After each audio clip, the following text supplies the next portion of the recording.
জলে যেমন মাছ থাকে তেমনি তেল কইতে কই মাছ থাকে। হ্যাঁ, ঠিকই শুনছো।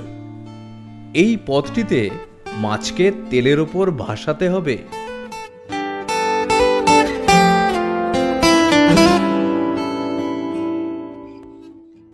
পাশাপাশি পেঁয়াজ কুচি, লঙ্কা আর টমেটো দিয়ে একটা মিশ্রণ বানিয়ে নেব।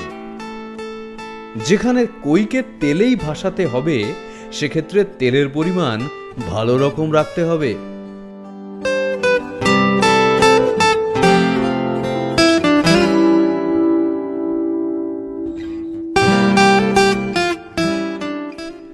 সব মাছের প্রথম উপকরণ হিসেবে লবণ আর হলুদ মাখাতে হবে। তাই আমাদের একমাত্র ভরসা সারফা কাচ্চি ঘানি মাস্টার্ড অয়েল, যা কিনা আর্গমন অয়েল থেকে মুক্ত।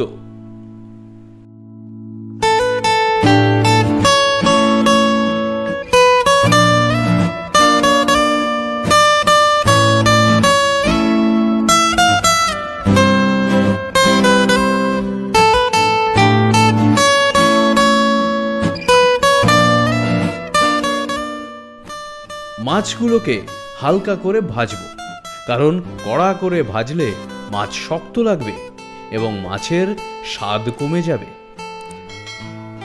ভাজা হয়ে গেলে মাছগুলোকে ছেঁকে তুলে রাখবো।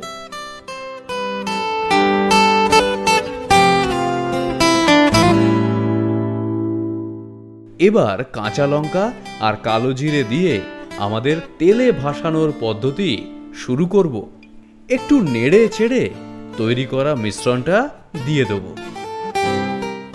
এরপর স্বাদ মতো হলুদ গুঁড়ো এবং লঙ্কা গুঁড়ো দেব মিশ্রণটার রং আনার জন্য। তেল কইতে সেই রকম বিশেষ মশলার প্রয়োজন হয় না। বেশি মশলা দিলে স্বাদ নষ্ট হয়ে যাবে। তবে একটু জল তো দিতেই হবে শেষে। ফুটে উঠলে ভেজে রাখা মাছগুলো একে একে কড়াইতে ছেড়ে দিলাম। কিছুক্ষণ ঢাকা দিয়ে রাখবো।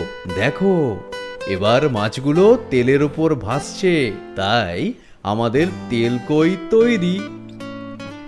আমাদের মতো তেলে কই মাছ ভাসাতে হলে ব্যবহার করুন সারফা কাচ্চি ঘানি মাস্টার্ড অয়েল। অ্যামাজন আর ফ্লিপকার্টের লিংক রইল ডেসক্রিপশনে।